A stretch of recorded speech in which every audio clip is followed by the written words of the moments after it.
Hello and welcome. I am glad you are here tonight. We're about to begin a long journey into the past, a story designed simply for calm and for rest. There is no need to follow every word. Feel free to let your mind wander and to fall asleep. Find your most comfortable position. Close your eyes when you feel ready. Our journey tonight takes us to the world of the Roman legion. We will explore the harsh reality of the common soldier and discover why most would not last a single day. So rest now. Our story begins, as so many do, with a choice born of necessity. It does not begin on a battlefield awash with glory, but on the sun-baked, dusty square of a provincial town deep in Gaul. Let us call our young man Gaius. He stands in a long knee, meandering line with other hopefuls, his stomach a tight knot of apprehension and fragile hope. The air itself is thick, heavy with the smell of nervous sweat. Cheap wine from the night before, and the ever-present odor of livestock from the nearby market. The lowing of an ox, the bleating of goats, and the distant shouting of merchants form a chaotic, familiar soundtrack to this life-altering moment. He looks at the men around him.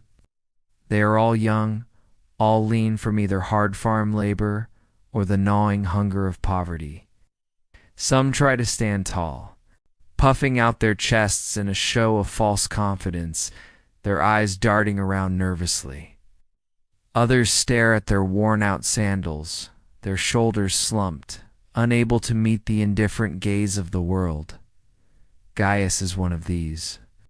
His family's farm, nestled in the hills a week's walk from here, is good land, but it is not enough. It cannot support him, his two older brothers, and his parents. He is here not for the dream of glory, but for the stark reality of survival. The promise of steady pay and a piece of land to call his own, should he live long enough to earn it. At the head of the line, seated at a simple wooden table under a faded canvas awning, sits the recruitment officer, is a dialectator, a veteran centurion tasked with selecting the raw material for the legion. His face is a testament to a life of hardship. It is tanned to the color of old leather, etched with deep lines and marked by a pale, jagged scar that runs from his temple to his jaw. He does not look at the recruits as men, but as components, assessing their utility with a bored, practiced eye. His thick, calloused fingers tap a slow, impatient rhythm on the wooden table, a sound that seems to keep time with the pounding in Gaius's chest. Finally, it is Gaius's turn. He steps forward, his heart pounding against his ribs. The centurion does not greet him. He simply gestures with his chin, a silent order to stand on the marked line. The inspection begins. It is a methodical, dehumanizing process. First, a wooden measuring rod is slammed down next to him. 5 feet 8 inches. Acceptable. A grunt is the only acknowledgement.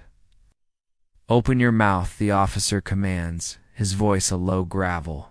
Gaius obeys. The centurion leans in, checking not for cavities, but for strong molars, needed to grind down the near-indigestible hardtack of campaign life. Another grunt. Acceptable. He inspects Gaius's hands, his eyes, his stride. After what feels like an eternity, the inspection is over. The centurion makes a mark on a wax tablet. "He'll do," he mutters. Gaius has been accepted. He is now, in essence, property. He is shoved into a waiting group of other successful recruits. A small crowd of dazed young men caught in the silent vacuum between their old lives and the terrifying uncertainty of the new. They are then led as a group, Under the watchful eye of an Optio, away from the chaos of the recruitment square and towards the very heart of the fort, the Principia, the headquarters. The atmosphere here is different. The air is stiller, the sounds more muted. This is a place of order and authority. They are marched into the central courtyard and then into the chapel of the standards, the IEDs. It is a cool, dim space that smells of incense, old bronze, and the cold scent of stone. Along one wall, housed in ornate niches, are the standards of the cohort. And in the center, resting in its own shrine, is the Legion's soul, the golden eagle. The Aquila, its wings spread, its gaze fierce and unblinking. A senior officer, a tribune, stands before them. He is a young man from a noble family in Rome, his armor far more ornate than that of the common soldiers, his face smooth and unscarred. He unrolls a scroll and, in a clear, resonant voice that fills the sacred space, he begins to read the words of the oath, the sacramentum. The words are absolute, leaving no room for interpretation or doubt. Gaius, his voice barely a whisper, repeats them along with the others. He swears to faithfully execute every command given by his superiors, without question or hesitation. He swears to never abandon the standards, to never desert his post, even in the face of certain death. He swears his complete and total allegiance to the emperor and to the people of Rome. For the full term of his 25 years of service, he has heard these words before, but saying them himself in this sacred place, under the gaze of the golden eagle, makes them real. It is a brand upon his soul. The bond is sealed. He is no longer his own man. He belongs to the Legion. He belongs to Rome. The weight of the oath still hangs in the air. As Gaius and the other recruits are marched away from the solemnity of the headquarters, their destination is a long, low wooden building at the edge of the camp. The barracks block will be their world. The moment they step inside, the first true shock of their new life hits them, and it is an assault on the senses. The air is stale and thick with the smell of unwashed bodies. Damp wool and the faint, acrid scent of old vomit in the corners. It is the smell of hundreds of men living in cramped, poorly ventilated quarters. An NCO, an Optio, stands waiting for them, his arms crossed, a look of profound boredom on his face. His first command is a barked order. Strip. The recruits hesitate. The order is repeated louder this time, accompanied by a threatening gesture towards the vine staff at his belt. Slowly, awkwardly, the men begin to remove their clothes. For Gaius, this is a moment of acute humiliation. He takes off the simple woolen tunic that his mother had woven for him, the last physical link to his home. He folds it neatly out of habit, but the Optio just laughs, a harsh barking sound. "Throw it on the pile, farm boy," he sneers. Gaius looks at the pile. It is a mound of discarded civilian clothes, the identities of all the men who have passed through this door before him. With a heavy heart, he tosses his tunic onto it, is now naked, shivering slightly in the cool air of the barracks, his humanity stripped away. He is just another body, indistinguishable from the man next to him. He is then issued his new identity, a set of rough woolen tunics, a pair of thick leather sandals called caligae with hobnails on the sole, a coarse blanket, and a simple belt. The clothes are ill-fitting, itchy, and smell of stale sweat from their previous owners. This is followed by a brutal haircut, sheared close to the scalp with blunt shears. When it is over, Gaius runs a hand over his prickly scalp. The person looking back at him in a polished shield is a stranger. The real training, the armatura, begins the very next day. It starts before dawn with the piercing call of the buccino horn. There is no gentle waking. Gaius and the others are kicked from their bunks by patrolling NCOs and forced out into the cold morning air of the training field. Here, they are issued their training equipment, and the true physical horror of their new life begins. The training sword, the wooden rudies, is thick and heavy, deliberately designed to be twice the weight of the real steel gladius. The shield is a monster. It is a massive, curved rectangle of wicker and leather, also weighted to be far heavier than the standard issue scutum. Just lifting it is a struggle, and holding it in a defensive posture for more than a few minutes sends searing waves of pain through an untrained arm and shoulder. Their first lesson is not in combat, but in posture and marching. The centurion, the same scarred veteran who recruited them, walks down the line, his Vitus staff tapping against his leg. He inspects their stance with the critical eye of a master craftsman inspecting flawed goods. Your back is weak. Straighten it. You are a Roman soldier, not a sack of wet grain, he roars. He uses the staff to jab and correct their posture, a painful, constant reminder of their imperfections. Then the march begins. The greatest militaris, the military pace. It is a relentlessly quick, precisely measured step. 20 Roman miles to be covered in 5 summer hours is the standard. Today, they will only march for an hour, but it feels like a lifetime. They march in formation, under the full weight of their training gear, around and around the dusty field, their every step scrutinized. Gaius's body, used to the varied rhythms of farm work, is unprepared for this monotonous, punishing strain. The heavy wicker shield, which he must hold in front of him, feels like it is tearing his arm from its socket. The new caligae are instruments of torture, rubbing his feet raw with every step. He can feel the skin breaking, the hot sting of a blister forming on his heel. The hobnails, designed for grip on a battlefield, feel like stones pressing into the soft flesh of his soles. He grits his teeth and focuses on the back of the man in front of him, trying to keep in step. The centurion's voice is a constant roaring presence, a torrent of insults and commands. Lift your feet. You are marching through mud, not flowers. Faster, faster. The sun climbs, beating down on them. Sweat streams into Gaius's eyes, stinging them. His lungs feel like they are on fire. He stumbles, his ankle twisting, and he falls to one knee, breaking the perfect line of the formation.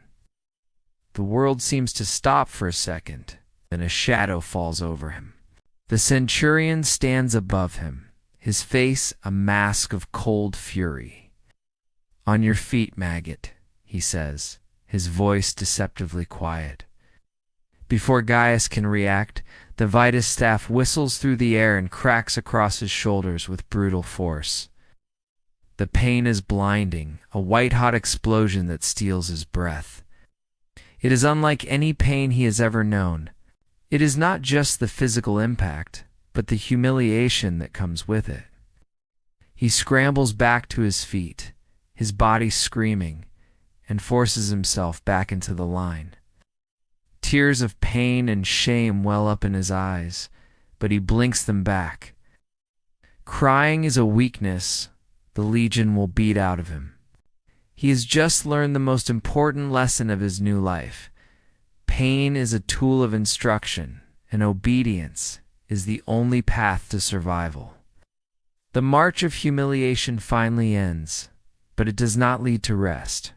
It leads to the next phase of suffering. The recruits are ordered to form lines in front of a series of thick wooden posts driven deep into the training ground. Each post is about 6 feet tall, the height of a man. This simple piece of wood, the Pales, will be Gaius's most intimate partner and most hated enemy for the next several months. The centurion demonstrates the required drills with a terrifying, efficient grace. He holds his heavy wooden sword and shield as if they were extensions of his own body. Movements are short, brutal, and economical. There is no flair, no artistry. There is only the science of killing. This post is your foe, he bellows, his voice echoing across the field. It does not feel pain. It does not feel fear. Ow.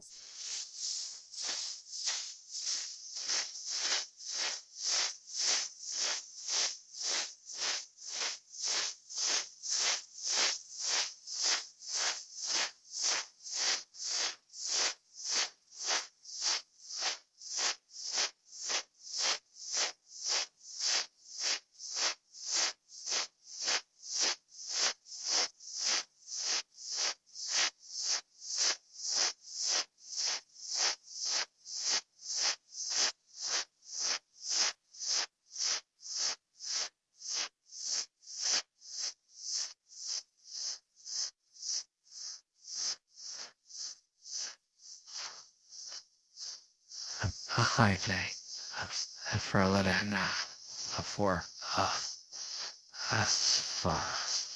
with for docile, I so I says for weak house for us. This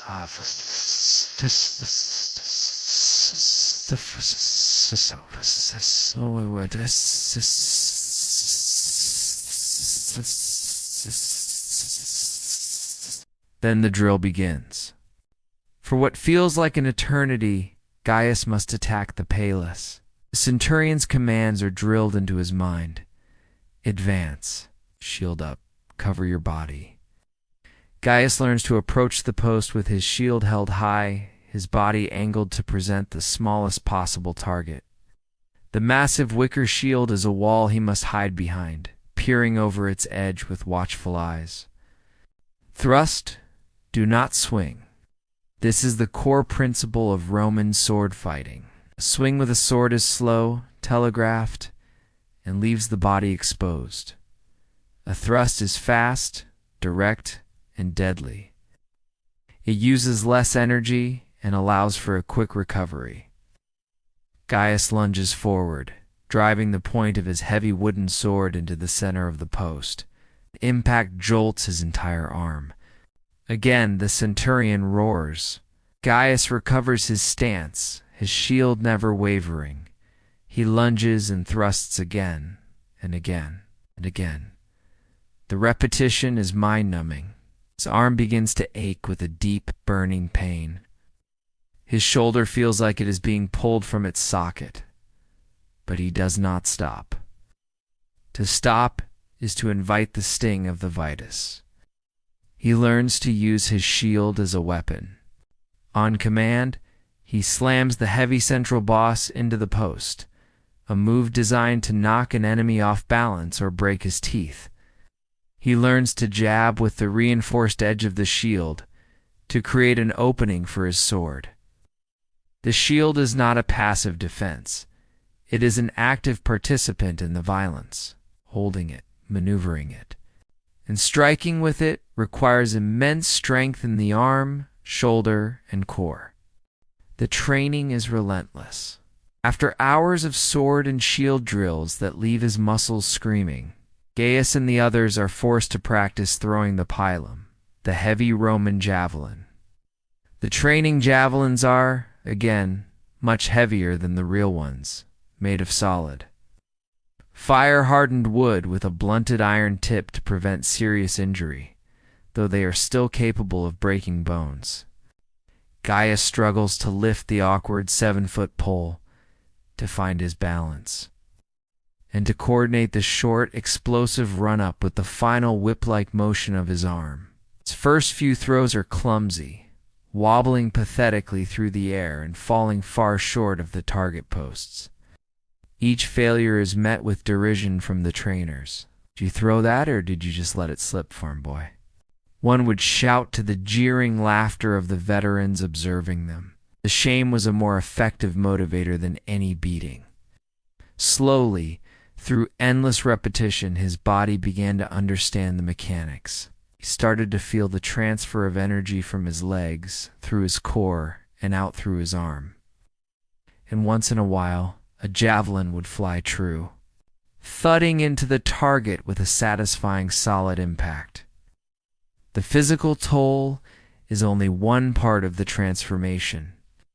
An equally important battle was waged on his senses and his spirit. Through the deliberate and systematic application of deprivation, the Legion understood that to control a man, you must first control his most basic needs: food and sleep. The food was not merely bland, it was a weapon. The pulmentum, a porridge of wheat or barley, was the unvarying foundation of every meal. It was gritty, often poorly cooked, and seasoned only with the sweat of the man who had ground the grain that morning. Sometimes a piece of hardtack, a twice-baked biscuit as hard as wood, would accompany it. Gaius learned to soak it in sour wine, the posca, not for flavor but simply to make it chewable. This diet was designed to create a constant, low-level state of dissatisfaction, a gnawing hunger that was never truly sated.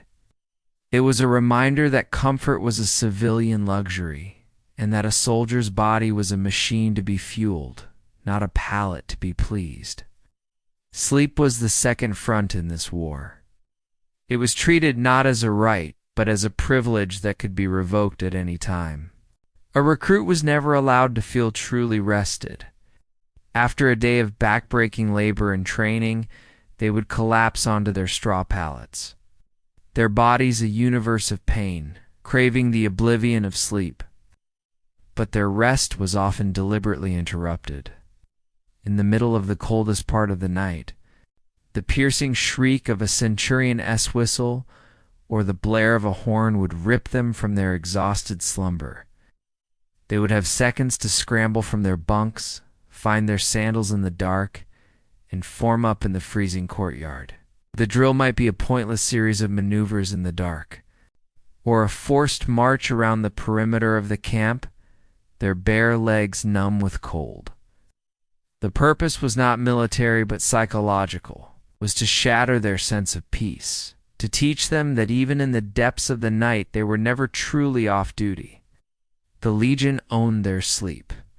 This combination of chronic hunger, sleep deprivation, and relentless physical exertion had a profound effect on the recruits.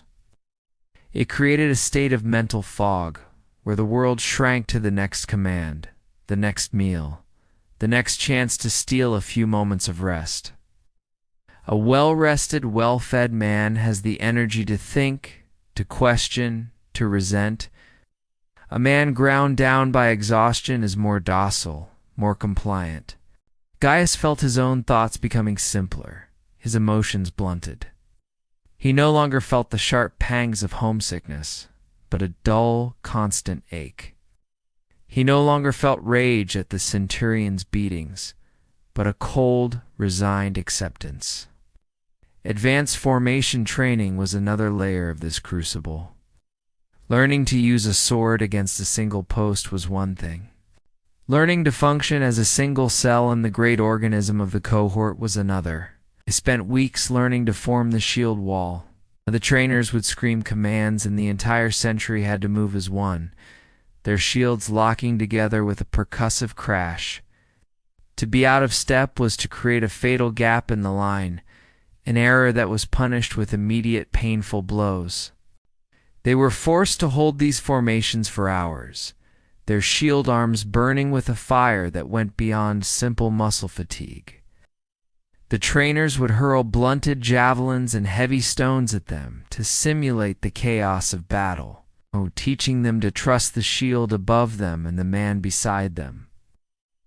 Inside the testudo, the famous tortoise formation, it was a dark, claustrophobic, and deafening world. The sound of impacts on the interlocked shields was a constant thunderous roar.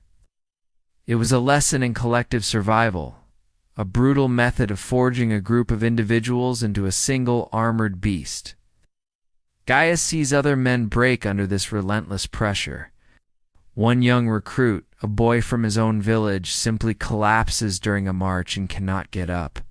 He is dragged to the side and beaten until he is unconscious. Gaius never sees him again. Another recruit, driven to despair by the constant pain and abuse, tries to run away in the night. He is caught, and the next morning he is brought before the assembled legionaries. It's a stark warning to the others. He is flogged almost to death. His back is laid open by the whips, and his screams echo through the silent camp. This public, ritualized punishment is a powerful message. There is no escape. The Legion owns you, body and soul. Through all this, Gaius learns to wall off his emotions. He cannot afford pity or fear or despair, can only focus on surviving the next hour, the next drill, the next command. His body slowly begins to change. The soft flesh of a farmer's son is stripped away, replaced by hard, lean muscle. The blisters on his feet and hands turn into thick, protective calluses. He learns to endure the pain, to push past the point of exhaustion. He is becoming harder, tougher, more resilient. He is also becoming colder, more detached. The final weeks of the Armatura were a blur of escalating hardship, a final, brutal filter designed to weed out any remaining weakness. The first of these final tests was a grueling, non-stop endurance march. The recruits were roused in the pre-dawn darkness, loaded with not only their heavy training gear, but also the full marching pack.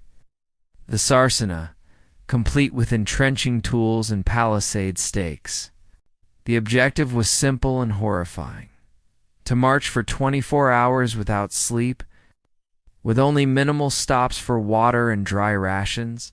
The first few hours were familiar misery. But as the day wore on and turned into night, it became a journey into a special kind of hell. Gaius's body, already pushed to its limits, began to break down. His muscles screamed with a pain that was beyond aching. It was a deep, tearing sensation. His feet were a mass of raw, bleeding blisters. But the physical pain was secondary to the mental battle. As night fell, a profound exhaustion set in, a state of waking sleep, where the world became a surreal, dreamlike procession of shadows. Men began to hallucinate, seeing strange shapes in the darkness, muttering to themselves. To stop was to fail. The centurions and opsios patrolled the marching column like wolves, their staffs cracking down on any man who stumbled or slowed his pace. Gaius learned to march while sleeping, his body moving on pure reflexive instinct, his mind a numb void. When the horn finally sounded the end of the march as the next day's sun rose, the surviving recruits were hollowed-out shells of men, swaying on their feet, their eyes vacant. There was no rest. They were given a meager ration of porridge and a few hours of shallow, disturbed sleep before being roused for the next and final test, a full-scale mock battle. They were pitted against a century of hardened veterans, men who had fought in real battles and viewed the recruits with a mixture of pity and contempt. The veterans used blunted training weapons, but they did not hold back. Their attacks were fast, brutal, and ruthlessly efficient. Gaius found himself in the front line, his wicker shield locked with the men beside him. The impact of the veterans' charge was like being hit by a tidal wave. The disciplined chaos was overwhelming. The air was filled with the crash of wooden swords on shields, the grunts of exertion, and the sharp cries of pain as blows landed. Gaius tasted his own blood as the edge of a veteran's shield slammed into his mouth, splitting his lip. He focused only on his training. Hold the line. Protect the man next to you. Thrust. Recover. It was a lesson in the brutal reality of the battle line. It was not about individual heroism, but about collective survival. Any recruit who broke ranks, who allowed his fear to overcome his discipline, was immediately swarmed and beaten into submission by the veterans. It was the ultimate test. They were not expected to win. They were expected to endure, to not break. Those who were still standing at the end, their bodies a canvas of bruises and welts, were deemed to have passed. But the cruelty was not over. In a final sadistic twist, the exhausted, battered survivors of the mock battle were immediately marched to a section of the fort's perimeter. Their final test was not of combat, but of labor. They were ordered to dig a full-size defensive ditch and rampart against the clock. It was a test of will, a question of how much a man could take before his spirit finally shattered. Gaius dug, his arms feeling like lead, his mind a numb fog, his body screaming for release. He dug until the horn sounded, and he was allowed to finally, truly stop. A few days later, a ceremony was held. The recruits who had passed every test were assembled in the main courtyard. This time, the atmosphere was different. It was solemn, formal. The veterans of the Legion lined the courtyard, their expressions unreadable. A table was set up, laden with what looked like a mountain of gleaming, deadly steel. This was the moment they had been working towards. They were to be issued their real equipment, their armour. This ceremony marks their graduation from Tyrones to fully fledged legionaries or milites. One by one, the recruits are called forward by name. When Gaius hears his name, he steps forward, his heart pounding not with fear this time, but with a strange mix of pride and trepidation. The camp's blacksmith, a massive man with arms like tree trunks, hands him his new gear. First, the helmet, a galea of iron with hinged cheek guards. It is surprisingly light compared to the training helmet, but it feels cold and solid on his head. It smells of metal and oil. Next, the body armor. Gaius is issued the iconic larica segmentata, a complex cuirass made of overlapping iron strips held together by internal leather straps. As the blacksmith helps him buckle it on, he feels the weight settle on his shoulders. It is a heavy, metallic embrace, both confining and strangely reassuring. This armor will become his second skin. Then comes the shield, the scutum. It is not the clumsy wicker training shield, but a beautifully crafted piece of engineering. It's made of layers of wood, covered in leather, and edged with a bronze rim. It is lighter than the training version, but it still has a significant weight. The large decorated iron boss in the center gleams. This shield is his wall, his portable piece of fortification. Finally, he is given his weapons. The short pointed dagger, the Pugio, is slid into a sheath on his belt. Then the blacksmith hands him his gladius. It feels impossibly light and alive in his hand after months of swinging the heavy wooden training sword. The blade is polished steel, double-edged, with a wickedly sharp point. He grips the bone handle. This is not a tool for practice. This is an instrument designed for one purpose only. Holding it sends a cold shiver through him. Clad in his full kit, Gaius feels transformed. He is no longer a recruit. He is the image of a Roman legionary, the most feared soldier in the known world. He looks at the other men in his group, all clad in the same gleaming iron, and sees the same look of awe and grim determination on their faces. They have been forged into weapons. The final part of the ceremony is the assignment to a sentry in a contubernum. Gaius's name is called out, along with 7 others. They are now officially a squad. They are led to their new barracks room, which will be their home for years to come. Inside, they meet the 7 older veterans who will complete their 10-man section. The veterans look them over, their expressions a mix of pity and contempt for the new shinies. There is no warm welcome. Gaius and the other new soldiers will have to earn their respect, not with words, but through endurance and competence. That night, for the first time, Gaius feels a flicker of something that might be pride. He has survived. He has passed the test. He is a part of something immense, a great iron brotherhood that stretches across the world. He lies on his bunk, the cold weight of his new Pugio resting by his side. The brutal induction is over. But as he drifts into an exhausted sleep, he understands that the real test has not even begun. 6 months have passed since Gaius first donned his real armor.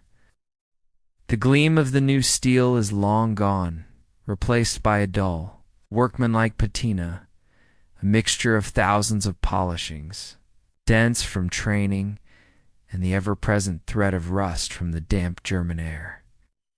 He is stationed at Mogontiacom, an imposing fortress on the Rhine frontier.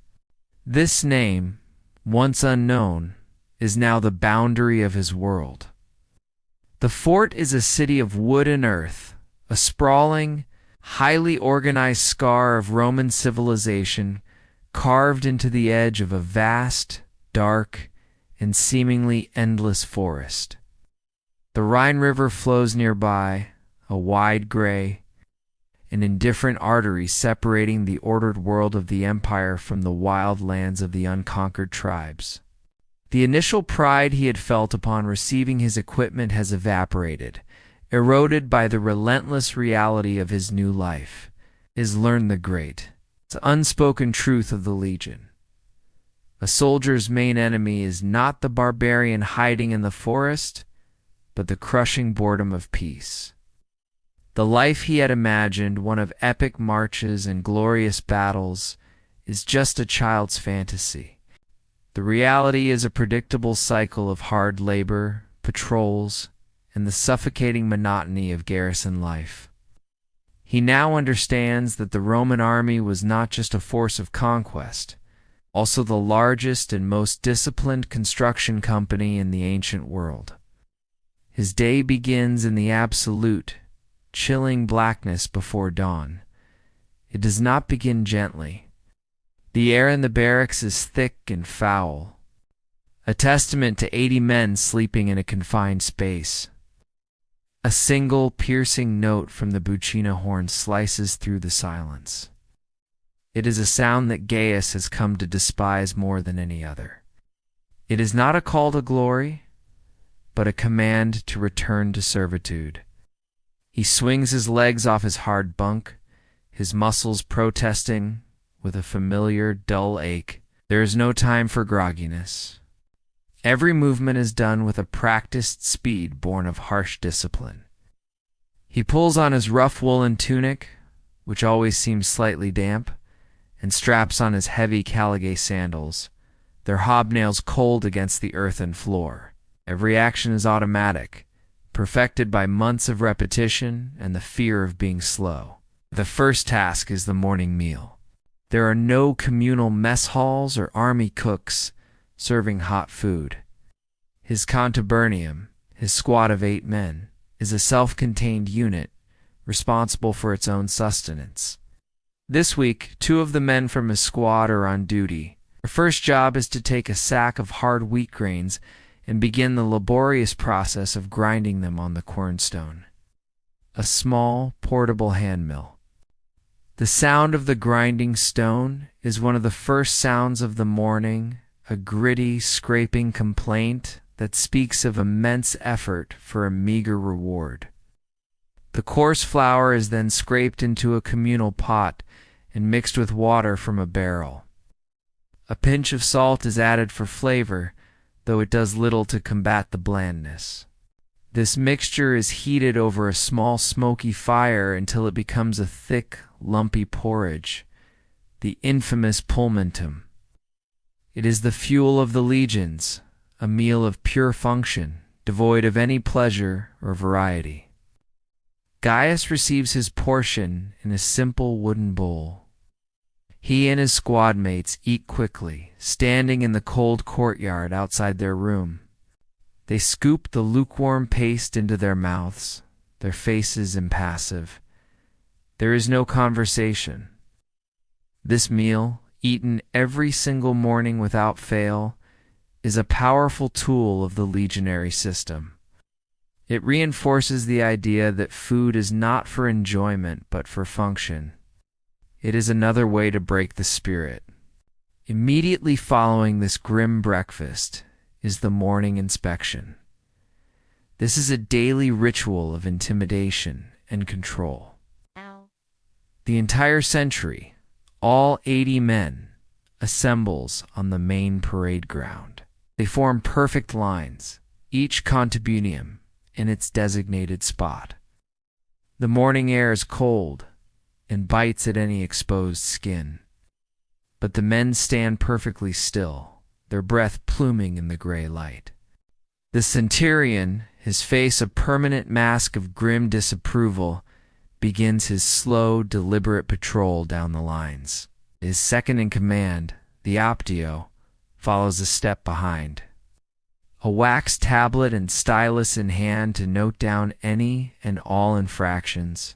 The silence is heavy, broken only by the crunch of the centurion's hobnailed boots on the gravel and the jingle of the metals on his harness. As the centurion approaches, Gaius stands ramrod straight, his eyes fixed on the horizon, his stomach tight with a familiar anxiety. The officer stops directly in front of him, his presence radiating an aura of absolute authority. His critical gaze sweeps over every inch of Gaius's gear, a slow, methodical inventory of potential faults. He is not just looking, he is hunting for errors. He inspects the polish on Gaius's helmet, the precise alignment of the iron plates on his larica segmentata, the sharpness of his Pugio dagger's point. A spot of rust, a loose strap, a dull edgel are seen as signs of laziness and a lack of respect. Today, the centurion's experienced eye catches a small amount of dried mud caked on the heel of Gaius's sandal, missed in the pre-dawn rush. He leans in close, his voice a low, threatening growl. Do you think we live in a pigsty, legionary? Do you present yourself before the standards of Rome covered in filth? Before Gaius can formulate a reply, the Vitus staff flashes out, delivering a hard, stinging blow to the back of his calves. The pain is sharp, a familiar fire. Clean it, the centurion barks before moving on. Gaius does not flinch. He has learned to absorb the pain, to show no weakness. With the formalities of the morning inspection over, the day's real work begins. The legionaries are divided into their assigned work parties. There is no talk of weapons training or battlefield maneuvers. That part of their life is now assumed to be an ingrained skill. Today, Gaius's sentry is assigned to quarry duty, a task he has come to know with a deep, weary familiarity. They are marched several miles out of the fort, not with swords and shields, but carrying the heavy, cumbersome tools of laborers on their shoulders. Their destination is a massive rock face, a gray, ugly scar that the army has been systematically dismantling for months. The stone is needed to upgrade the fort's outer walls from the original earth, with something more permanent and imposing. a definitive statement of Roman power. The legionaries are not just soldiers. They're the primary industrial workforce of the Roman state, a fact that would shock anyone expecting a life of pure combat. Gaius is handed his tools for the day. They are not the tools of a warrior as he once imagined them, but the crude, heavy instruments of a laborer. He is given a massive iron sledgehammer with a worn, splintery wooden handle, a set of thick metal wedges, and a long, heavy crowbar. His job for the next 8 to 10 agonizing hours is brutal in its simplicity. He must break giant slabs of rock away from the cliff face. He works in a team with 2 other men from his squad. It is a dangerous, coordinated dance of force and leverage that requires absolute trust and concentration. One man, the most experienced, scans the rock face, his eyes searching for a natural fissure, a weakness in the stone. He places the tip of a wedge into the crack, holding it steady. It is then Gaius's job to swing the sledgehammer. He positions his feet, spitting on his hands to get a better grip. He lifts the heavy hammer over his shoulder and brings it down with all his might, striking the head of the wedge in a powerful rhythmic blow. The air rings with the deafening, sharp clang of iron on iron, a sound that echoes throughout the quarry. Small shards of rock, as sharp as glass, fly through the air with every impact, and Gaius learns to turn his face away at the last second to protect his eyes. A misplaced swing of the heavy sledgehammer, a moment's inattention, could easily result in a crushed hand for the man holding the wedge. The work requires a total, unwavering focus. After dozens of blows, a deep, groaning crack appears in the rock, a sound of the earth itself complaining. Now all 3 men take their crowbars, forcing the thick iron tips deep into the widened fissure.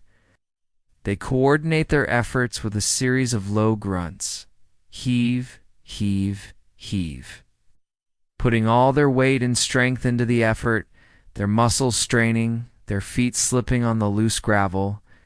Finally, with a great tearing sound, a massive slab of stone, weighing hundreds of pounds, breaks free from the cliff face and crashes to the quarry floor with a ground-shaking thud. This process is repeated over and over again. The sun climbs high in the sky, beating down on the exposed rock of the quarry. There is no shade, no escape from its relentless glare. The heat radiates upwards from the stone, creating a stifling, oppressive atmosphere that makes it difficult to breathe. Dust, fine and gray, coats everything. It gets into Gaius's lungs, triggering fits of dry, racking coughs. It mixes with the sweat that streams down his body, forming a gritty, uncomfortable paste on his skin. His throat is perpetually dry, and the lukewarm water from his leather skin does little to quench the deep, burning thirst. His body screams in protest. The muscles in his back and shoulders, already hardened by months of this labor, burn with a fire that soon settles into a deep, throbbing ache. The jarring impact of the sledgehammer travels up his arms and into his spine. His hands, though protected by thick, leather-like calluses, are scraped and bruised. He focuses only on the task in front of him, on the rhythm of the work. Lift, swing, strike, recover. To think about how many hours are left in the day is a form of self-inflicted torture. The centurion patrols the quarry relentlessly, his distaff always in hand. He is not there to offer encouragement, but to ensure the pace never slackens. Faster, he roars, his voice echoing off the rock walls. The Emperor is not paying you to rest. That rock is not going to move itself. Any man seen pausing for even a moment to catch his breath is met with a sharp blow from the staff and a stream of abuse. This was the great unwritten secret of the Roman Empire's success. It was not built on the brilliance of its generals, but on the broken backs and calloused hands of its legionaries. Every great wall, every perfectly straight road, every magnificent aqueduct was a monument built with the sweat and sometimes the blood of countless nameless soldiers like Gaius. He was a cog in a vast, indifferent machine of construction, a machine fueled by human endurance. The next day, there is no quarry duty. The relentless assault on stone is replaced by a battle against wood. Gaius's century is tasked with timber felling. The legion required a constant and massive supply of wood for building new barracks, for constructing siege engines, for the thousands of defensive stakes needed to fortify the camp, and for the simple, daily need of fuel for cooking fires. They are marched into the vast, primordial forests of Germania. The air under the dense canopy of leaves is cool and damp, a welcome change from the oppressive heat of the quarry. But the coolness is accompanied by a deep, unsettling silence. The trees are ancient and immense, their trunks thick as columns, their tops lost in the high darkness. The light that filters down is green and dim, and the forest floor is a thick carpet of fallen leaves and moss that muffles their footsteps. Gaius is armed with a heavy felling axe, its iron head honed to a sharp edge. Felling the massive trees is dangerous work, requiring a different kind of skill, a knowledge of angles, balance, and teamwork. Working in pairs, they select a tree and begin the rhythmic, exhausting work of cutting into the trunk. The sharp thwack of their axes echoes through the silent forest, a sound of human industry in a world of ancient nature. This work is done with a constant prickling sense of dread. The dark, dense forests were the domain of the local tribes. Every unfamiliar sound, the snap of a twig, the call of a bird causes the men to pause, their hands tightening on their axe handles, their eyes scanning the deep shadows between the trunks. They are laborers, but they are also soldiers in hostile territory. The threat of a sudden, violent ambush is always present, adding a layer of sharp tension to the grueling work. Once a great tree groans, splinters, and crashes to the forest floor with a sound like thunder, the labor has only just begun. The massive trunk must be stripped of its countless branches. Then, using long Tumen saws, the legionaries have to cut the trunk into manageable logs. The rhythmic push and pull of the saw is a full-body workout, a test of stamina and coordination that leaves them breathless and drenched in sweat. The final task is to haul the heavy logs back to the fort. This is often done not with oxen, which are too valuable, but by the sheer muscle power of the legionaries themselves. They lash ropes around the logs and strain together a human tractor team, their hobnailed sandals slipping on the slick leaves as they drag their prize over the rough, uneven terrain. Perhaps the most iconic yet equally grueling work was road building. The Roman Empire was built on its network of straight, durable roads, and it was the army that laid them. Gaius would spend weeks at a time on road duty. First, digging the deep, wide trench that formed the road's foundation. Then, laying a base of heavy, fist-sized stones, a process that scraped his fingers raw and strained his back. Over this, a layer of smaller stones and gravel was poured, which then had to be pounded down until it was perfectly flat and compact. This was Gaius's job for days on end, lifting and dropping a heavy wooden rammer over and over. The repetitive thud-thud of the rammers was the soundtrack of progress. the sound of Rome imposing its will and its order upon the wild landscape. This was his life, an endless cycle of construction and demolition, of building and quarrying, of digging and felling. He had joined the army to escape the drudgery of the farm, only to find himself performing even harder labor for far less reward. Under the constant threat of the centurion's staff, the glory of the eagle's standard seemed very far away from the dirt and dust of the construction site. When not building the infrastructure of the empire, they were patrolling it. These were not short, pleasant walks in the countryside. They were long, arduous treks that could last for weeks, designed to project Roman power into the hostile territories beyond the frontier and keep the men in a constant state of hardened readiness. It is on these marches that Gaius truly learns the definition of suffering. The day of a march begins with a new torment, the sarsena. This is the legionary's marching pack, a monstrously heavy bundle of personal gear carried on a T-shaped wooden pole that rests on his shoulder. It is an ingenious but cruel piece of equipment designed to turn every soldier into his own pack mule, freeing up the baggage train for food and siege equipment.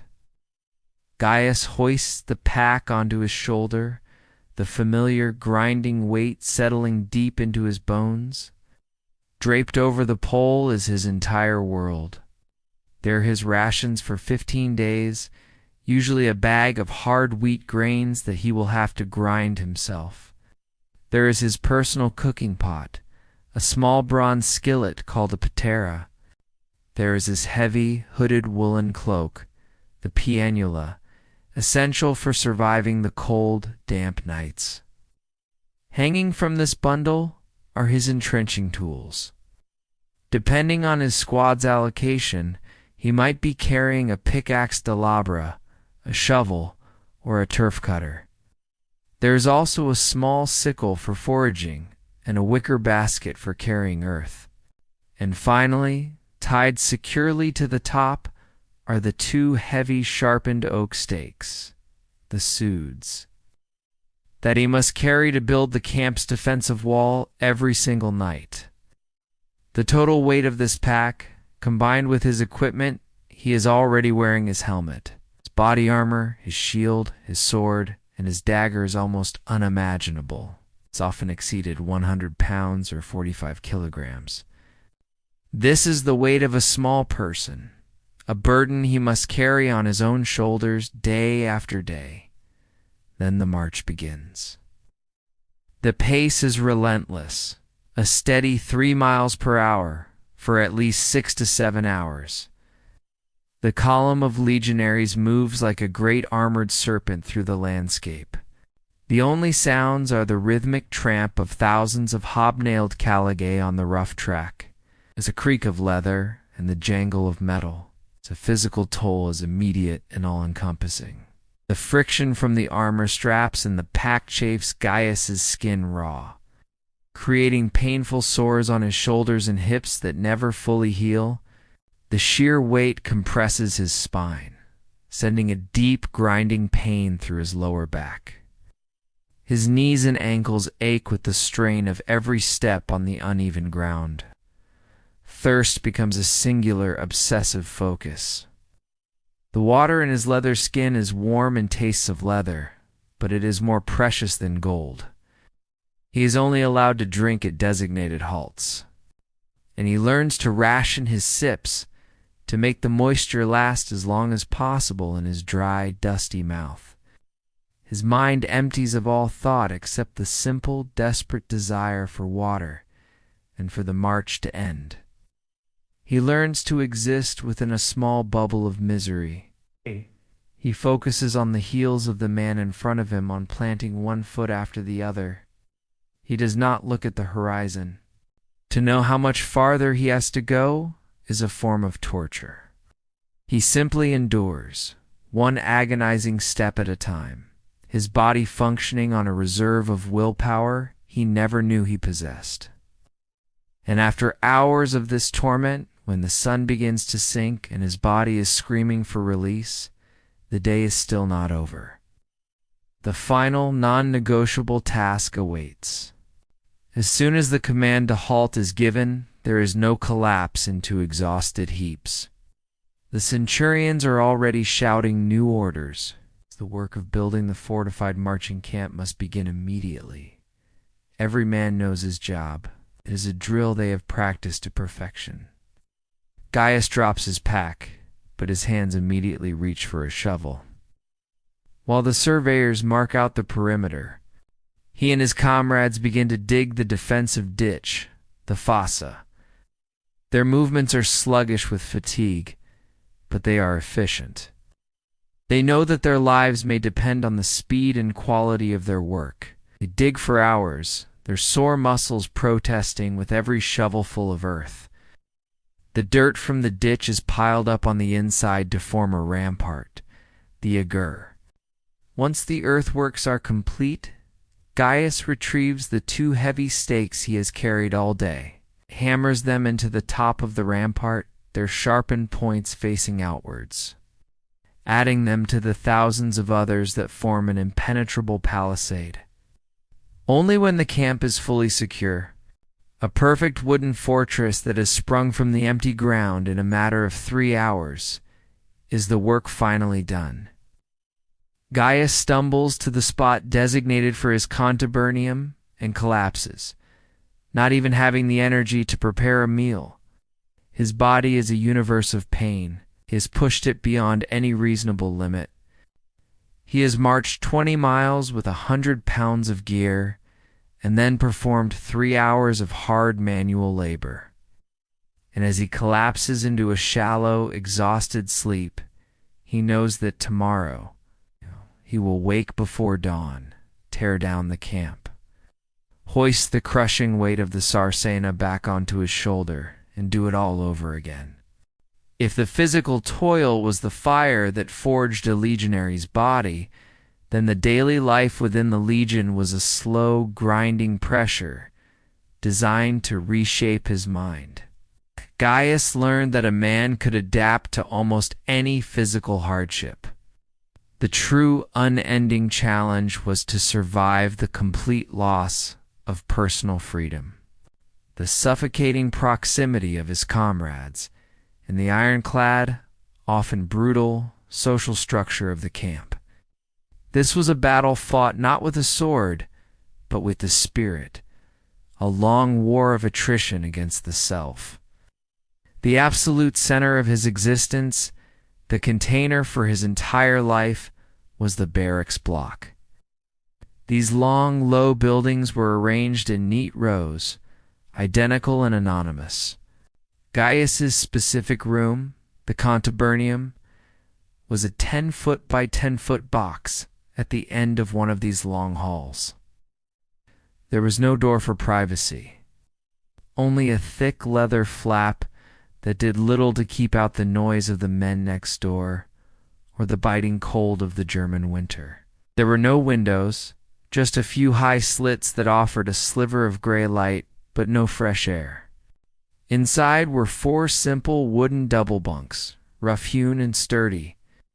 Gaius shared his with another soldier, a cynical, leathery veteran from Hispania named Marcus, a man who had already served 15 years and had the scars to prove it. They slept head-to-toe on thin mattresses filled with straw. The straw rarely changed, was a compressed, lumpy mass that smelled faintly of mold and was a haven for fleas and other vermin that left them with itching bites in the morning. The concept of personal space was a forgotten luxury from another life. Day and night, Gaius was never more than a few feet from the same 7 men. He heard every cough, every snore, every muttered curse, every sigh in the dark. He knew their habits, their smells, their moods, with an intimacy that was far closer than any family. This forced proximity was a constant low-grade psychological pressure. When he returned from a grueling day of labor, there was no quiet corner to retreat to. The room was always full of the presence of others. The atmosphere inside was a constant assault on the senses. The air was perpetually thick and stagnant, a foul cocktail of odors that clung to the damp wood and the woolen blankets. There was the sharp, sour tang of unwashed bodies, the damp, musty smell of cloaks that never truly dried in the humid climate, the familiar scent of oiled leather and polished metal, the ever-present, faint stench from the nearby latrine trenches that drifted in on the wind. It was a smell he would forever associate with his service. This suffocating closeness created a strange and powerful bond. The men of his contubernum were, in a very real sense, the only family Gaius had. They relied on each other with an intensity that civilians could never understand. When a new recruit was struggling on a march, it was his squad mates who would quietly help shoulder his pack for a mile. When rations were low, they would share their last piece of hardtack without a word. They would stand shield to shield in battle, trusting the man next to them with their life. This bond was forged in shared misery. They developed their own crude jokes, often at the expense of their officers, whispered in the dark of the barracks. They had a silent understanding. Simple glance could communicate sympathy after a harsh punishment, or a warning when the centurion was in a particularly foul mood. They were 8 individual threads, but they were woven together into a single, tough cord of survival. But this closeness was also a pressure cooker for conflict. Life was a constant negotiation over the smallest things. An argument could erupt over a misplaced piece of equipment. A single hobnail for a sandal was a valuable commodity. A gambling debt that went unpaid could lead to days of simmering resentment. An accusation of not pulling 1's weight during a work detail could poison the atmosphere of the entire room. There was no escape from these tensions. Gaius couldn't simply go for a walk to clear his head. He was confined to the fort, and the barracks were his only personal space. The same faces, the same arguments, the same smells, day after day. These small frictions could build up over weeks, sometimes exploding into brief, brutal fistfights in the cramped space between the bunks, before they were quickly and violently broken up by the patrolling guards. The promise of steady pay, which had once seemed so attractive to a poor farm boy like Gaius, was another of the Legion's cruel and carefully constructed illusions. Payday, the day the stipendium was distributed, happened only 3 times a year. It was not a day of celebration, but a day of grim accounting, a stark reminder of a soldier's true financial status, and of the many invisible masters he served. On that day, the entire century would be assembled. The clerk, a man who fought with a stylus instead of a sword, would sit at a table, a series of wax tablets laid out before him. One by one, the soldiers' names were called. Gaius would step forward. The clerk, in a droning monotone, would read out the list of charges against his account for the preceding 4 months. First, and always the largest, was the deduction for food, for the monotonous ration of wheat and sour wine that was his daily sustenance. Then came the charges for his clothing and equipment fund. The heavy hobnailed sandals, the caligae, wore out with astonishing speed on the gravel roads and rocky terrain of the frontier. A new pair was not a provision, it was a purchase, the cost deducted directly from his pay. If a piece of his armor was damaged in training, or his shield was splintered in a border skirmish, he was financially responsible for its repair or replacement. He was, in effect, renting his own military gear from the army. This practice ensured that every soldier treated his equipment with the utmost care, not just out of discipline, but out of a desperate need to protect his meager income. Top of this, there were deductions for the burial club, a grim but necessary fund that guaranteed a proper cremation and an inscribed tombstone should he fall in service. Contributions were also taken for the festival fund to pay for sacrifices to the gods during camp-wide celebrations. The centurion might also levy informal fines for minor infractions that had accumulated over the months. After all, these state-sanctioned fees were subtracted. The actual pile of silver and bronze coins that was counted into Gaius's hand was pitifully small. It was barely enough to cover any personal debts and perhaps afford a few small luxuries. The dream of saving money to send home to his family was an impossibility. He was in a state of perpetual debt. Working for the army simply to pay for the privilege of being in the army, the centurion often acted as a banker, offering loans to his men at high interest rates, a practice that further bound them to his authority. The only escape from this rigid internal economy was the Canabe, the civilian settlement that inevitably grew up outside the walls of any permanent fort. The Canabe was a chaotic, vibrant, and sprawling town of merchants.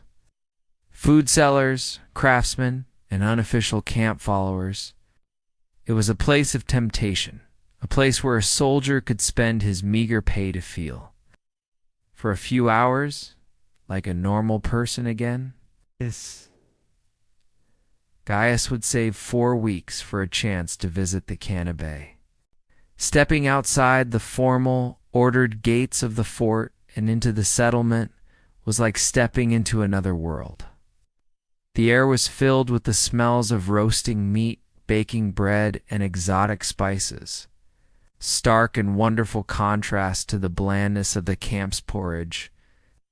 The sounds were of music drifting from taverns, the chatter of different languages, and the haggling of merchants. Here, Gaius could buy things the army did not provide. He could sit in a tavern and drink wine that wasn't sour pasca, could buy a piece of roasted pork or a sweet honey cake. Flavors so intense they felt like an explosion on a palate accustomed to nothing but wheat paste. He could buy a small personal item like a polished bone comb or a new strap for his pouch. The Canabe was also where many soldiers formed long-term, unofficial relationships with local women who became their fokerie or hearth-keepers. The army did not officially permit soldiers below the rank of centurion to marry, but it tolerated these arrangements. These women would live in the settlement, raising the soldiers' children, washing their clothes, and providing a semblance of a family life that was otherwise completely absent within the fort's walls. This civilian town was a vital social safety valve, was a taste of freedom, a reminder of a world where life was not governed by the blast of a horn or the crack of a vine staff. But it was a costly freedom. Merchants and tavern keepers charged inflated prices.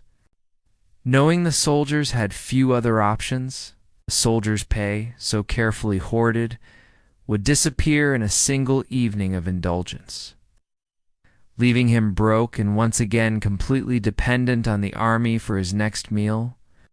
This cycle of deprivation and brief, expensive indulgence was another tool of control. It kept the soldiers poor, and it kept them focused on the immediate simple pleasures they could buy, rather than on the long, grim reality of their 25-year term of service. The entire system of labor and privation was held together by a framework of discipline that was as brutal as it was efficient. The authority of the centurion was absolute. He was a man who had clawed his way up from the ranks, a veteran of countless battles whose authority was total and unquestionable. He was the law, the judge, and the executioner for the 80 men in his century. He was the most important and most feared man in Gaius's world. His primary tool of enforcement was the vitus, the staff of vinewood that he carried at all times.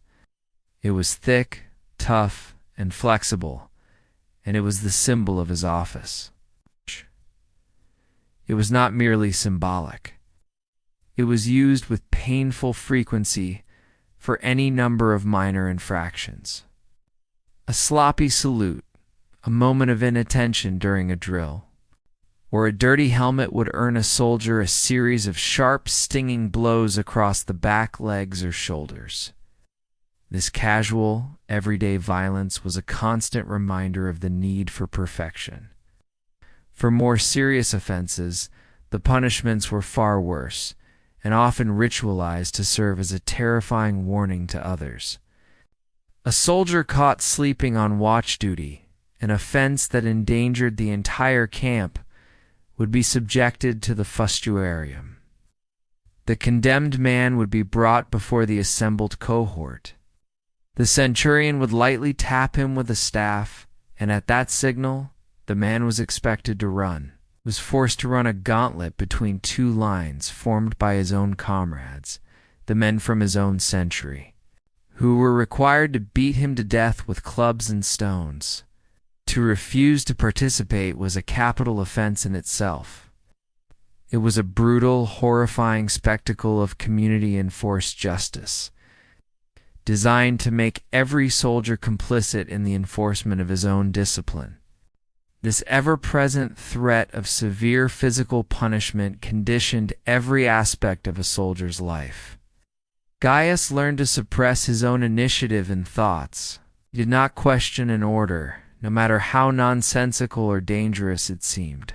Simply obeyed, instantly and without hesitation, because the consequences of doing otherwise were immediate and horrific. He was being systematically rewired from a thinking individual into a reflexive component of a great unthinking military machine. The centurion's power was not limited to physical punishment. He could also impose fines, docking a soldier's already meager pay for infractions. He could assign extra duties, the munerarum indictio. This was a common and hated punishment. A soldier might be forced to spend his few hours of rest cleaning the camp's latrines, a foul and humiliating task. Or he might be assigned extra guard duty, forcing him to stand watch for 8 hours straight in the freezing rain while his comrades slept. For more serious crimes like theft from a fellow soldier, the punishment was often flogging. The soldier would be stripped and tied to a post in the middle of the camp. The flogging was administered not with the vitus but with the flagrum, a much more severe instrument, a whip often fitted with pieces of bone or metal. A flogging could icily maim a man, and a severe one could be fatal. The screams of the man being punished would echo through the camp, a chilling reminder to all of the price of breaking the legion's code. The most terrifying punishment of all, reserved for acts of mutiny or collective cowardice, was decimatio. In this ritual, the disgraced unit would be divided into groups of 10. Each group would draw lots. The one unlucky soldier would then be set upon and beaten to death by the other 9 men in his group, his own friends, his own bunkmates. This brutal practice was used rarely, but the threat of it was the ultimate tool of control. It ensured that the peer pressure to conform and obey was more powerful than any individual's fear or dissent. This system was designed to create a culture of absolute, unquestioning obedience. The goal was to make a soldier fear his own officers more than he feared the enemy. In the chaos of a real battle, a man's instinct might be to run. But a Roman legionary knew that to run was to face a certain and agonizing punishment from his own side. It was often safer to face the enemy's swords than to face the wrath of his centurion. Gaius learned to live within this web of rules and threats. He learned to keep his head down, to perform his duties without complaint, and to make himself as invisible as possible. He learned that in the Roman legion, survival was not just about being strong enough to fight, but about being disciplined enough to never, ever step out of line. Beyond the physical pain and the constant fear of discipline, there was a quieter, more corrosive force at play: the profound soul-crushing boredom of garrison life. For every day of visceral terror on a battlefield, there were 1,000 days of stupefying monotony. The life of a soldier on a peaceful frontier was, above all else, a life spent waiting. The days unfolded with a predictable, unchanging rhythm, each one a near-perfect copy of the last. The fort, which had at first seemed so vast and imposing, quickly became a prison. Its wooden walls and earthen ramparts were not just a defense against outside tribes. They were a barrier that contained and defined a soldier's entire existence. Gaius knew every muddy rut in the parade ground, every splintered plank in the barracks wall, every face in his century. His world had shrunk to the size of this military outpost, a tiny island of Roman order in a sea of barbarian wilderness. In this vacuum of meaningful activity, a soldier's mind could become his own worst enemy. The long, empty hours were a breeding ground for a deep, gnawing homesickness. Gaius would find his thoughts drifting back to his family's farm, to the smell of the fields after a rain, the taste of his mother's bread, the sound of his father's laughter. These memories were a double-edged sword, a source of comfort, but also a painful reminder of the world he had lost. To combat this mental attrition, legionaries clung to whatever small distractions they could find. A great deal of a soldier's free time was spent not in leisure, but in the meditative task of maintaining his equipment. He would sit for hours on the steps of the barracks, meticulously sharpening his gladius with a whetstone. The rhythmic scrape of steel on stone, a sound he had once associated with work, now became a soothing, focusing ritual. He would take apart and clean his lorica segmentata, carefully oiling the leather straps to keep them supple and polishing each iron plate to ward off the relentless dampness that brought rust. This was not just a chore, it was a form of therapy. It was a simple, controllable task in a life that was otherwise completely out of his control. It gave him a sense of purpose and a measure of pride in the tools of his trade. The most popular and pervasive pastime was, without a doubt, gambling. Despite being officially forbidden by military regulations, games of dice were a fundamental and irrepressible part of barracks life. Using small dice carved from bone or wood, some soldiers, even using loaded dice to cheat men, would huddle in the corners of the barracks, wagering their tiny incomes on a simple throw in a game of knucklebones or other simple chance games. For a few brief, tense moments, the crushing boredom would be replaced by the sharp thrill of chance, the hope of winning enough to afford a small luxury from the civilian settlement. Atmosphere around a game was thick with hushed whispers and tension. Of course, this desperate search for excitement was a frequent source of conflict, often ending in bitter arguments and clumsy fistfights over a disputed role or an unpaid debt.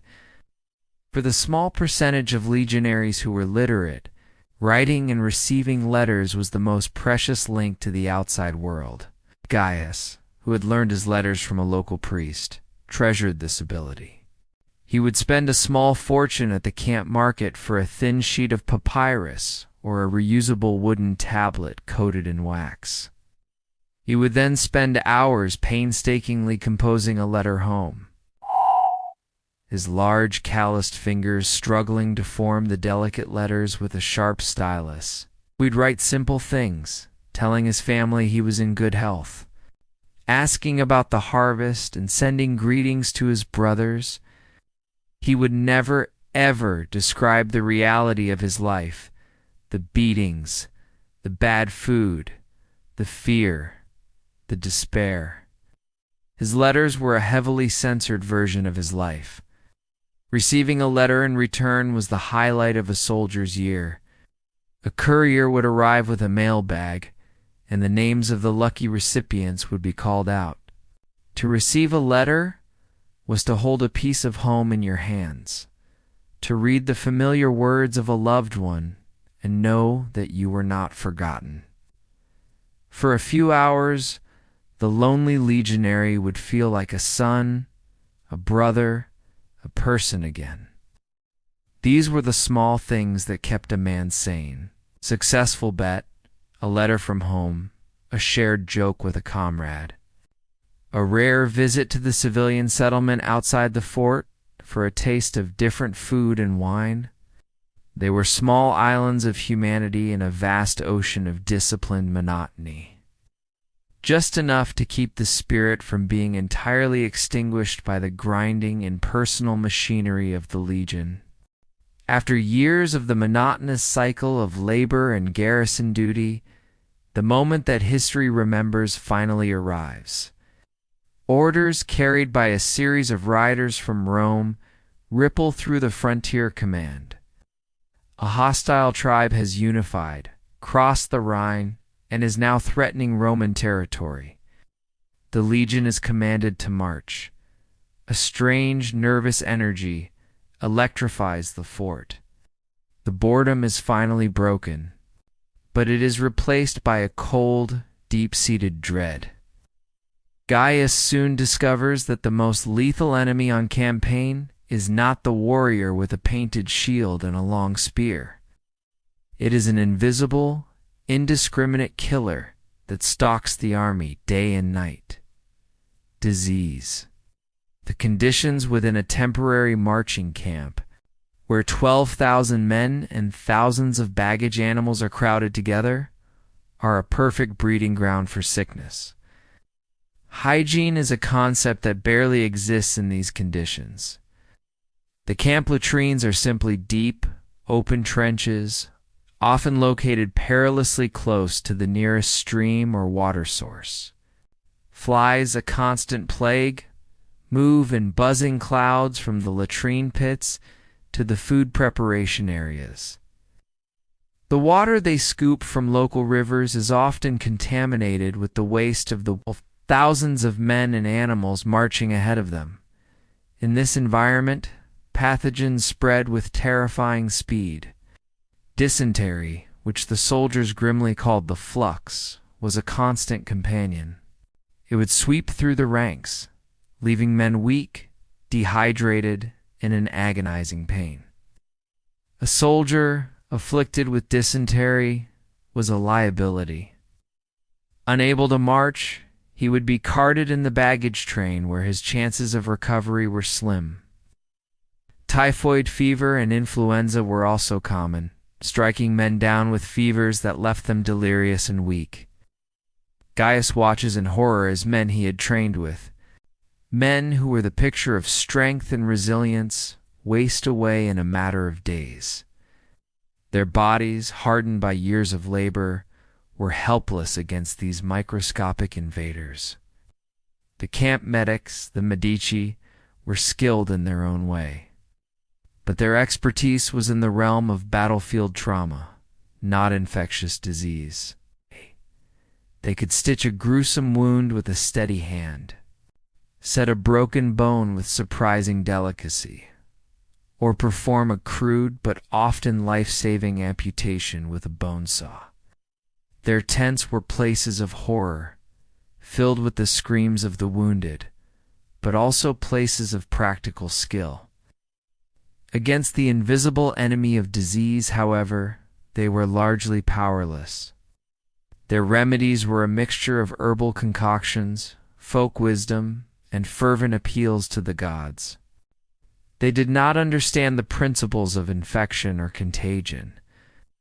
A soldier's survival often came down to nothing more than the strength of his own immune system and pure luck.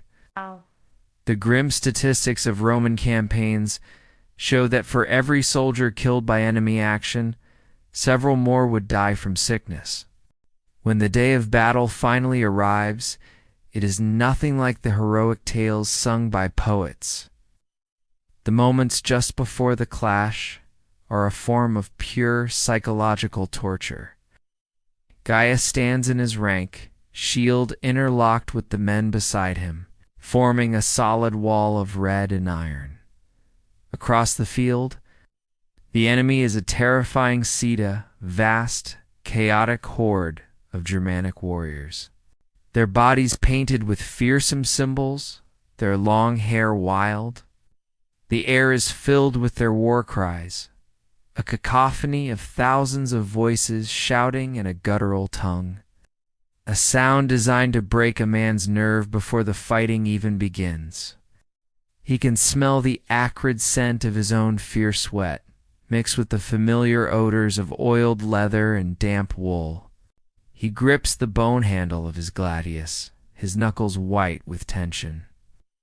He can hear the low, steady commands of the optios and the deep, resonant blasts from the cornu, the brass horn that signals the legion's movements. The centurion walks slowly behind their line, his voice now a low, steady growl, not shouting, but speaking words of grim encouragement. Hold the line. Trust the man next to you. Trust your training for the glory of Rome. Then comes the order to advance. The entire legion moves forward as one, not at a run, but at a steady, terrifying walk.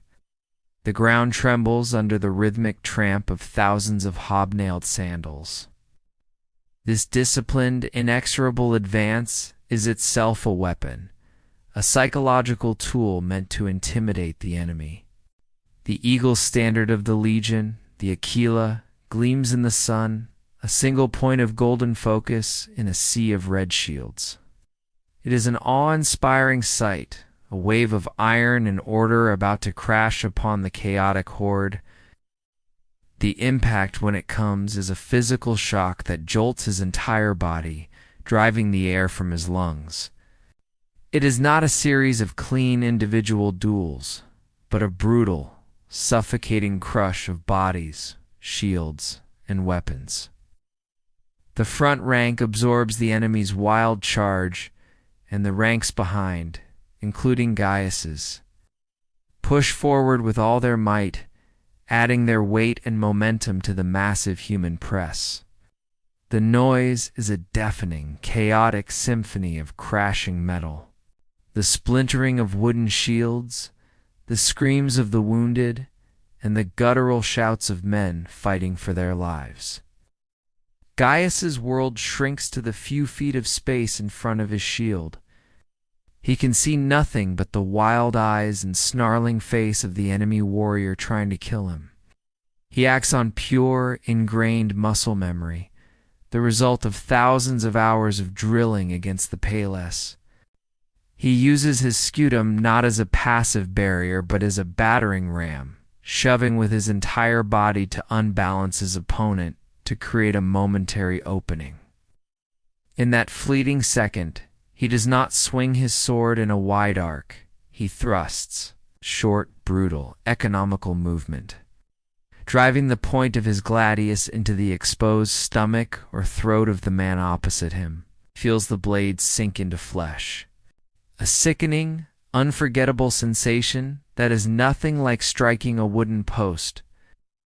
He pulls the blade free and immediately raises his shield again, bracing for the next threat, his heart hammering against his ribs. This is the grim reality of Roman combat. It is not about elegant swordplay or heroic charges. It is a disciplined, industrial-scale process of killing, carried out in the claustrophobic, terrifying chaos of the front line. It is a test of endurance, of who can stand the longest in the crush, who can keep pushing, who can keep thrusting, until the enemy line finally, mercifully breaks. The battle is a grinding, shoving match that lasts for what feels like an eternity. The front lines are a human meat grinder. Men in the first rank fight until they are exhausted or wounded. Then they are methodically rotated out, and fresh men from the rank behind, like Gaius, step forward to take their place. His ability to cycle fresh troops into the fight was one of the Legion's greatest strengths, allowing them to outlast less organized opponents. Gaius finds himself at the very front. The pressure is immense. The weight of the men behind him pushes him forward, while the enemy pushes back. He is locked in a desperate struggle, his shield absorbing blows from axes and spears. He learns to ignore the screams, the smell of blood, and the sight of men falling around him.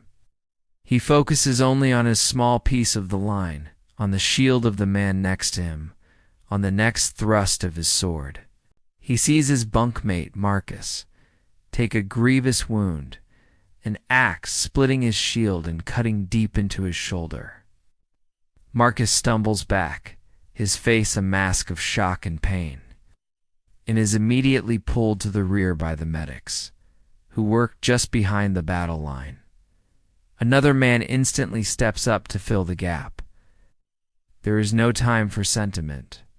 To hesitate is to create a weakness that could shatter the entire formation. The physical exertion is beyond anything he experienced in training. His armor, which once felt reassuring, now feels like a lead weight. His arm, holding the 20-pound shield, is numb with a pain that goes beyond muscle fatigue. His lungs burn. Every breath is a gasp. But he holds the line. He's been trained for this. He has been forged for this single brutal purpose. The battle does not end with a clear, heroic moment of victory. It ends when one side, broken in spirit and body, finally gives way and flees. It ends in a state of mutual, blood-soaked exhaustion. When the fighting stops, the field is a grotesque landscape of the dead and dying. The ground is slick with blood, and the air, once filled with the roar of combat, is now heavy with the moans of wounded men from both sides. There is no time for celebration. The work is not over. The first priority is to tend to the Roman wounded. Gaius, his body trembling with the aftershocks of adrenaline and fatigue, helps carry his injured comrades back to the medics' tents. The scenes inside are horrific, a place of controlled chaos and terrible suffering. The medics work with grim efficiency, probing for arrowheads and stitching gaping wounds with a bronze needle and sinew thread. The most common sound is the high-pitched grate of a bone saw, followed by a piercing scream as a shattered limb is amputated. Gaius helps to hold men down as they are operated on, their bodies thrashing in agony. The smell of blood, wine used as an antiseptic, and burned flesh from cauterization is overpowering. After caring for the wounded, the legionaries must secure the battlefield. This involves the grim task of finishing off any wounded enemies who might still pose a threat. It is a brutal but necessary part of Roman warfare. Then comes the accounting of their own dead. Gaius walks the silent battlefield, searching for the faces of the men from his contubernium. He finds one of his bunkmates, a young man from Spain, lying with his eyes open to the sky, a spear through his chest. Gaius and his comrades carry the body back to the camp. There is no elaborate funeral. The fallen are stripped of their reusable gear and placed on a large pyre. That night, the fire burns high into the sky, a solemn, flickering tribute to the men who will not be returning home. The promise of riches, of glorious plunder after a victory, was one of the great recruiting lies of the Legion. Yes, The defeated enemy's camp is looted. All valuables, gold, silver, weapons, and even people to be sold as slaves are gathered and meticulously cataloged by the army's clerks. But this wealth does not belong to the soldiers who fought and bled for it. The lion's share, by tradition and by law, goes to the commanding general. The senior officers, the tribunes and legates, also receive a massive portion. The centurions are well rewarded for their part in the victory. What is left is then distributed among the common soldiers. For Gaius, after a major successful battle, his share of the spoils might be a handful of silver denarii. It is enough to pay off his debts to the centurion, and perhaps have a little left over for gambling, but it is not life-altering wealth. He would have to fight in 100 victorious battles to earn enough to buy a small farm. He fights for the glory and enrichment of his commanders, not for himself. And so years pass, campaign follows campaign. Winter garrison follows summer march. Gaius survives. He does not die from sickness or from an enemy spear. He learns his trade, becomes a hardened veteran, a Miles veteraness. He sees friends die. He endures countless hardships, and the years blur into a long continuum of discipline and endurance. The farm boy from Gaul is a distant ghost, a memory of another person. Finally, after 25 years of service, the day comes. His term is over. He is now in his mid-40s, an old man by Roman standards. He stands one last time before his commander, who grants him his honusta missio, his honorable discharge. His name is struck from the legion's rolls. He is a civilian again. His body is a road map of his service. His back is permanently bent from the weight of the Sarsena. His knees ache with a fiery pain whenever it rains. He has a web of pale scars on his arms and chest from old wounds. Several of his teeth are missing, lost to a poor diet and the brawls of the barracks. He is free, but he is broken. As a reward for his lifetime of service, Gaius receives his retirement bonus. He is given a choice: a lump sum of 3,000 denarii or a plot of land. He takes the land. The cash, he knows, would disappear too quickly in the taverns and markets.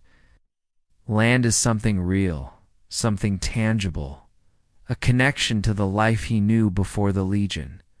The land, however, is not the idyllic farm of his memories. It is a small plot in a newly settled colony in Dacia, a wild and remote province on the very edge of the empire. The soil is rocky and not well suited for farming, and the surrounding forests are still home to resentful tribes who view the new Roman colonists with suspicion and hatred. His retirement is not a life of peace, but a continuation of his service as a frontier guard, just without the armor. He travels there, a lonely man on the long Roman roads. For the first time in 25 years, he is not part of a marching column. The silence is unnerving. The freedom is disorienting. There is no centurion to tell him when to wake, when to eat, when to march. After a lifetime of having every minute of his day structured, the endless, empty hours of civilian life feel like a burden. He reaches his plot of land. There is no house, no barn. There is only the rocky soil and the dark forest. Using the skills the army taught him, he fells trees and builds himself a crude wooden hut. He buys a single ox and a simple plow with the small amount of cash he was given upon his discharge. His new life as a farmer begins. But his body, a road map of his service, protests with every movement. His back, permanently bent from the weight of the Sarsena, aches as he guides the plow. His knees, worn down by thousands of miles of marching, throb with a fiery pain whenever it rains. He has a web of pale scars on his arms and chest from old wounds, each one a memory of a moment of terror. Several of his teeth are missing, lost to the poor diet and the brawls of the barracks. He is free, but he is broken. The local civilians keep their distance.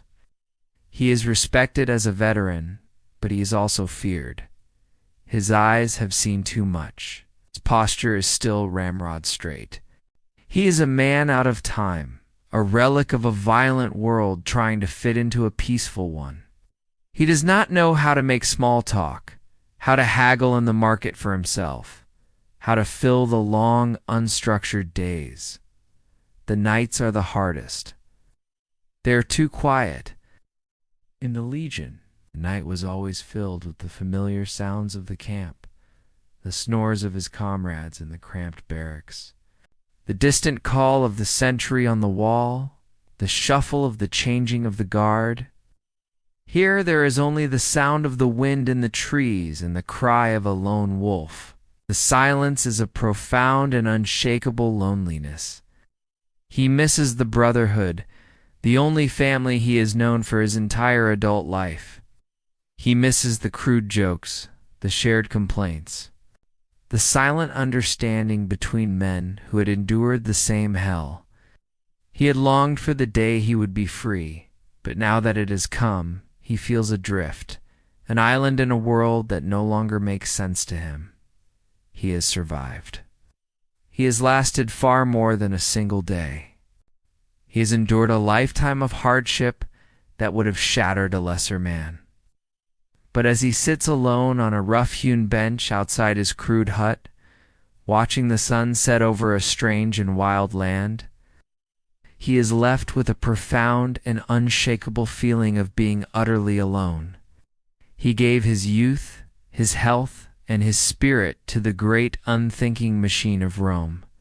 In return, it gave him this small patch of rocky earth and left him to face the silence by himself. And so the long journey of Gaius comes to a quiet end. His is the story of one man, but in it we find the story of millions. A story written not in the grand marble inscriptions of Rome, but in the silent endurance of the common soldier. The great Roman Empire, with its roads, its walls, and its conquests, was built not on the genius of its emperors, but on the anonymous sweat and sacrifice of countless men like him. Their long watch is over. Their journey is done. And now your journey for tonight can come to a peaceful close as well. There are no more marches to endure, no more battles to fight. There is only the quiet of this moment. Let the story fade and allow your mind to drift into a deep and well-deserved rest. Sleep well.